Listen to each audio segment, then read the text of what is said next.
नंदी के ऊपर शंकर जी क्यों बैठते हैं, बैल की सवारी क्यों करते हैं? क्योंकि बैल को हमारे यहां धर्म का प्रतीक माना गया है। अभी जो नई संसद बनी है उसमें एक सेंगोल रखा गया है। सेंगोल ही नाम है क्या? उस सेंगोल में आपने देखा होगा कि नंदी बने हुए हैं। वो हमारे देश में पुराना दंड है, जो राजा होता था उसको दिया जाता था। सेंगोल के बारे में सुना आप लोगों ने? अभी नई संसद बनी उसमें सेंगोल भी श्री प्रधानमंत्री जी ने रखा। उसमें ध्यान से देखा होगा आपने, नंदी बने हैं, हाँ या ना? नहीं देखा? तो नंदी क्यों? नंदी है धर्म का प्रतीक। बोलो किसका प्रतीक है? धर्म का प्रतीक। तो शंकर जी बैल की सवारी नहीं करते। शंकर जी किस पर सवार हैं? धर्म पर सवार हैं, क्योंकि बैल को धर्म माना गया। तो शिव जी किस पर सवार होते हैं? धर्म पर। और आपको और हमें भी किस पर सवार होना चाहिए? सबको धर्म पर रहना चाहिए। तो शंकर जी बैल के सवारी नहीं करते। बैल प्रतीक है। बैल क्या है? प्रतीक होता, हमारे प्रतीक होता है ना। जैसे हमारे यहां गणेश जी चूहे पर बैठते हैं। तो चूहे पर बैठने का मतलब,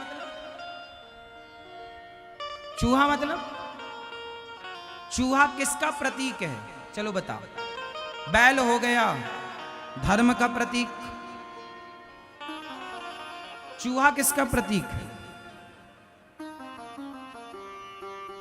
बुद्धि के प्रतीक तो गणेश जी हैं। चूहा किसका प्रतीक है?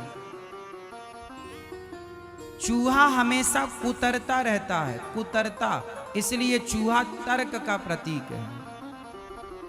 तर्क।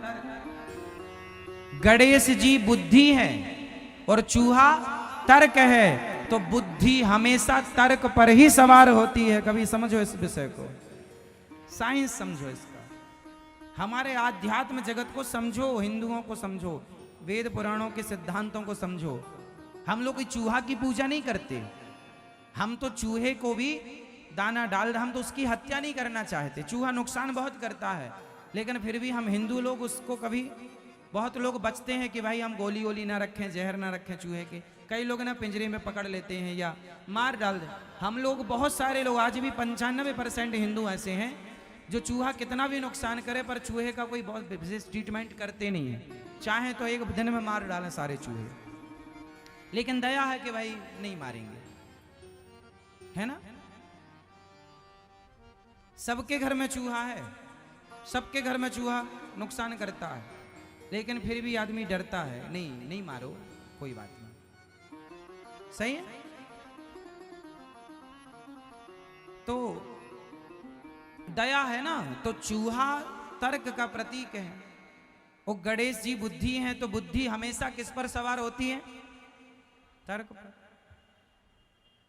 इसलिए समझो सिद्धांत। अब कुछ लोग मजाक उड़ाते हैं, अरे हिंदू लोग तो पागल हैं, चूहे की पूजा करते हैं। अब तुम्हें कैसे समझाएं कि भाई साहब हम चूहे की पूजा नहीं, चूहा प्रतीक है एक्चुअली तर्क का, वो समझाना चाहता है कुछ।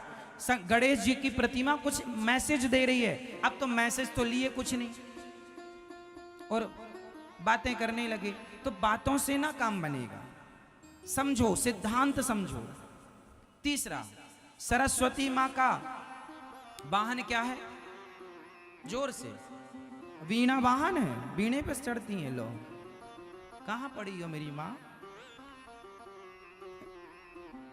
मां सरस्वती का वाहन किस पर आरूढ़ है? वो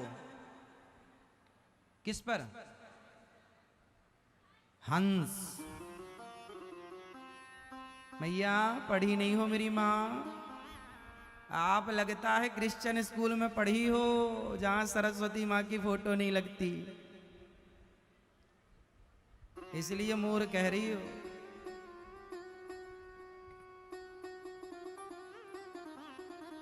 मां सरस्वती का वाहन है हंस। और हंस किसका प्रतीक है?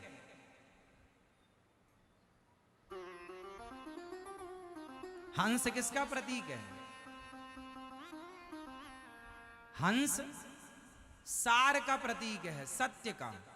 सत्य मीन्स सार। अभी मैं सार बता, हंस का स्वभाव जरा समझो। हंस जो है, दूध और पानी को मिक्स करके रखो तो हंस दूध दूध पी लेता है और पानी पानी। तो आपने एक दोहा सुना, सार सार को गही लहे और थोथा दे उड़ाए।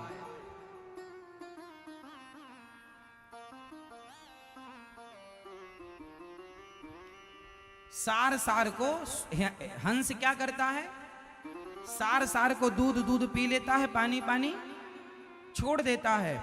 तो जो हंस है वो सार का प्रतीक है कि जीवन में शिक्षा हंस से लो। सरस्वती माँ विद्या की देवी हैं और सरस्वती माँ बैठी हंस पर हैं। मैसेज ये मिला कि विद्वान वही हो सकता है जो सार सार को ग्रहण कर लेता हो और बाकी बुराई छोड़ देता हो। लेकिन आप लोग क्या करती हो? आपकी बहू में 1 लाख अच्छाई हो और एक गलती की हो तो 1 लाख अच्छाई ना देखोगी आप, एक बुराई, अरे मेरी बहू ऐसी है। आपके किसी भी रिश्ते में कोई आपके लिए कितना भी अच्छा करे और एक गलती हो जाए तो आप गलती पकड़ ले, मतलब आप सार नहीं, आप हंस वाली कोटि की विद्या पढ़े नहीं। भगवान कभी किसी भक्त का अपराध नहीं देखते कि तुम कितने बड़े अपराधी हो। भक्त तो एक गुण देखते हैं, मेरी भक्त में गुण हो तो मैं तार दूंगा। पूतना जहर पिलाने आई, तार दिया, क्योंकि भगवान सार को ग्रहण करते हैं। और आप लोग क्या ग्रहण करते हैं? अरे फलाने ने गाली दे दी। हाँ, आप में से सबको सास की गाली याद होगी। सास ने ऐसा कहा, सास ने ऐसा कहा, सास ने। किस किस को सास की गाली याद है? सास की बातें याद हैं आपको? सास ने ऐसा कहा, महाराज ताने मारे, सास ने ऐसा किया मेरे साथ, ऐसा किया, ऐसा किया, चम्मच तक नहीं दिया मेरी सास ने, चम्मच तक। याद है सब कुछ। लेकिन सास ने आपके साथ अच्छा क्या किया वो याद नहीं है। आपका जो पति है, एक बहू मेरे से आई, बोली महाराज मेरी सास ने मुझे चम्मच तक नहीं दिया। मैंने कहा ये जो तेरा पति है ये तेरी माँ ने दिया है? किसने दिया? बोली सास ने। मैंने कहा चल चम्मच वापस ले, पति वापस कर, चम्मच ले, पति वापस कर, चल चम्मच रख, पति वापस कर। मतलब कुछ भी मूर्खता की सीमा नहीं है साहब। मेरी सास ने मुझे कुछ नहीं दिया, तो तुम्हारा पति तुम्हारे बाप ने दिया है? सास का ही तो दिया है, उसी ने तो गर्भ में रखा था तुम्हारे पति को, उसी ने तो 9 महीने कष्ट उठाया है। दे तो दिया जिगर का टुकड़ा, लेके तुम न्यारी हो गई, अलग हो गई। उसे बुढ़िया को 1 गिलास पानी का नहीं पूछती हो, गाना और गाती हो, कुछ नहीं दिया।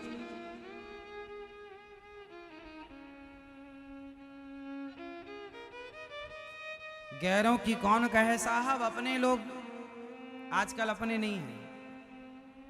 अपनों ने लूटा है हमें, गैरों में कहां दम था। मेरी कश्ती तो वहां डूबी जहां पानी कम था। शादी के बाद आजकल बेटे को ले जाती है ना पत्नी, दूसरे फ्लैट में रहेगी, दूसरी जगह, बूढ़ी माँ बना बना के खाती है, हाथ पांव भले ना चले, परेशान है। ऐसा हो रहा है कि नहीं? जो हो रहा है उनके लिए कह रहे हैं, हाँ या ना? और फिर भी बहुएं ताने क्या मारती, मेरी सास ने कुछ नहीं दिया। और तुम अपने पति को लेके रह रही हो अलग, उसके बेटे को उससे अलग कर दिया और ताने क्या मारी हो, कुछ नहीं दिया। और क्या चाहिए, जान ले लो।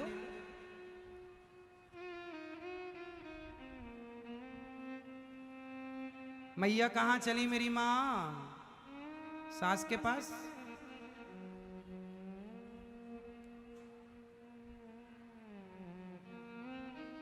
तो हंस किसका वाहन है?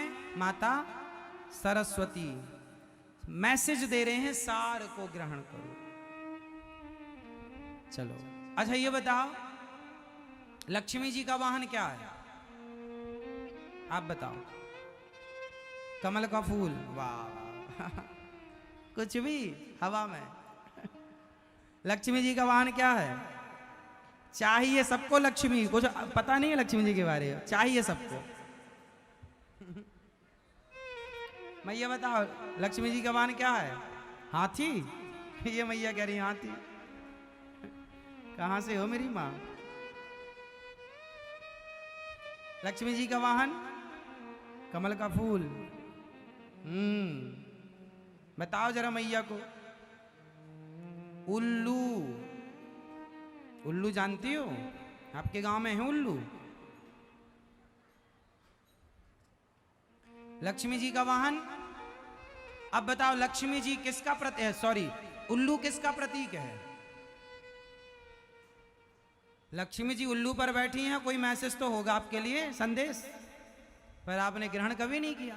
सबको लक्ष्मी जी चाहिए, मैसेज कुछ नहीं चाहिए। बताओ उल्लू किसका प्रतीक है? सिंपल, आदमी नहीं कहता उल्लू कहीं का, मूर्ख। तो उल्लू जो है मूर्खता का प्रतीक है, अज्ञान का प्रतीक है। किसका प्रतीक है? अज्ञानता का, मूर्खता का। तो लक्ष्मी जी उल्लू पर बैठी हैं। मैसेज ये है कि यदि अकेले अकेले लक्ष्मी जी को बुलाओगे तो उल्लू पर आएंगी। अच्छा, लक्ष्मी जब नारायण के साथ आती है ना तो उल्लू पर नहीं आती, फिर लक्ष्मी जी का वाहन बदल जाता है। फिर लक्ष्मी जी किस पर आती हैं? अब बताओ आप। नहीं, आप बताओ।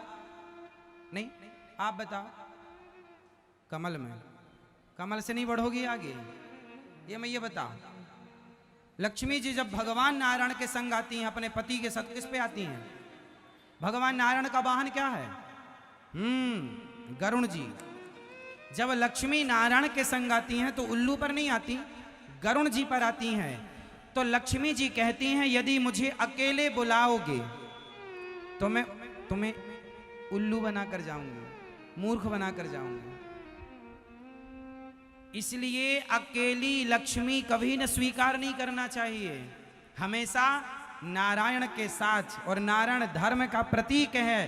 बेईमानी की लक्ष्मी उल्लू पर आएगी और मूर्ख बनाकर निकल जाएगी, और ईमानदारी की लक्ष्मी नारायण के संग आएगी, क्योंकि ईमानदारी धर्म है और धर्म नारायण का। रामो विग्रहवान धर्म, तो राम धर्म है, नारायण धर्म है। तो जो धर्म से कमाई होती है वो कमाई अकेले नारायण नहीं, लक्ष्मी सहित नारायण आते हैं। वो धन बेईमानी के 1,00,000 रुपए हों और मेहनत के 5 रुपए हों तो वो 5 रुपए 1,00,000 पर भारी पड़ेंगे।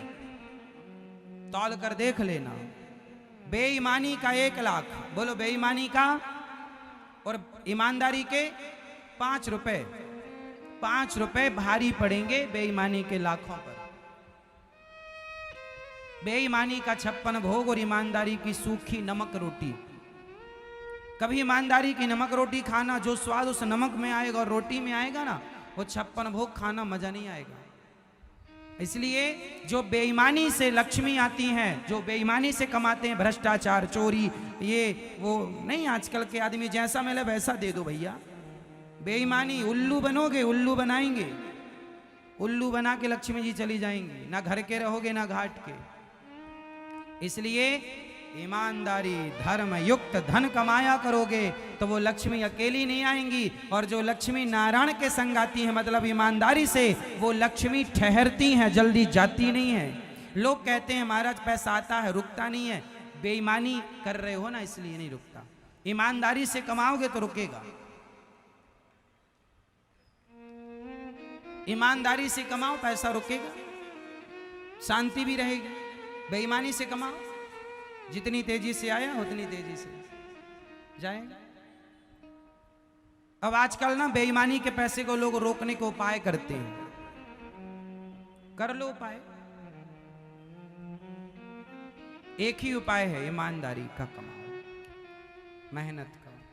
तो हमारे यहां सबके जो वाहन है कुछ ना कुछ क्या है? मैसेज है, शिक्षा है, संदेश है। चलो, दुर्गा मैया का वाहन क्या है? सही बताना। क्या? शेर। अब शेर किसका प्रतीक है?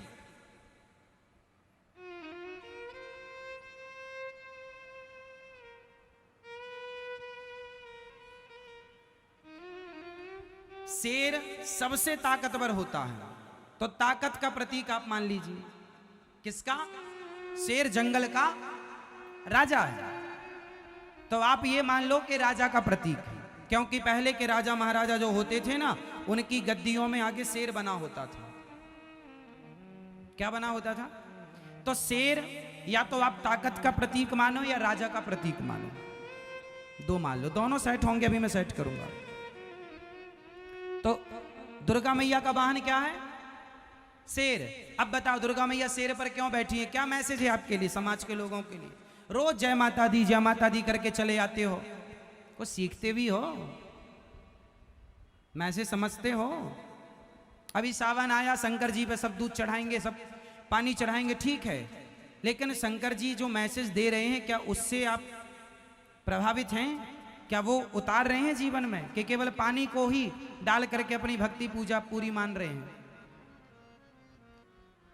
अभी मैं शंकर जी पर आऊंगा फिर से, पहले दुर्गा जी पर हूं तो बात कर लो। दुर्गा जी का वाहन शेर, शेर प्रतीक है राजा का, बल का, ताकत का। बताओ क्यों बैठी हैं दुर्गा मैया शेर पर, क्या मैसेज है? नहीं, चलो हम बता रहे हैं, भूल मत जाना, सदा याद रखना, सबको बताना, मूर्खों को, जिनको याद नहीं है, जिनको पता नहीं है, जो सनातन धर्म की गहराई को नहीं जानते, जो सनातन धर्म के साइंस को नहीं समझते, मैसेज को नहीं समझ, उन्हें समझाना। ध्यान से सुनो, दुर्गा मैया के हाथ कितने हैं? 9, 10? वाह, यही मैया है, शेर के मुंह में मिठाई चिपका के आ जाती हैं और हाथ गिन के आती हैं 10 18? क्या 18? हाँ मैया शेर के मुंह मिठाई चिपकाई थी ना। आप नहीं जाती हो दुर्गा मैया के मंदिर में तो कभी ध्यान नहीं दिया है ना? पंचायत में ध्यान रहा होगा, प्रपंच मंदिर में भी लोग माताएं, अकेली मैया ना मंदिर भी नहीं जाती, 2-4 लेके जाती है, पंचायत किससे करेंगे? तुम संग चलो, तुम संग चलो सबको संग चाहिए। दुर्गा मैया के 8 हाथ हैं, ये क्या मैसेज है? 8 हाथ तब होते हैं जब 4 लोग इकट्ठे होते हैं। और दुर्गा माँ है, माँ कहती है, माँ के 4 बेटे हैं। आप कितने भाई हैं हिंदू लोग? हिंदू कितने भाई हैं? हिंदू 4 भाई हैं, ब्राह्मण, क्षत्रिय, वैश्य, शूद्र। हिंदू 4 भाई हैं, ब्राह्मण, क्षत्रिय, वैश्य, शूद्र। दुर्गा मैया के 8 हाथ हैं। दुर्गा मैया कहती हैं कि तुम चारों जब एक संगठित हो जाओगे तो तुम शेर की सवारी कर लोगे, अर्थात राजा बन के रहोगे।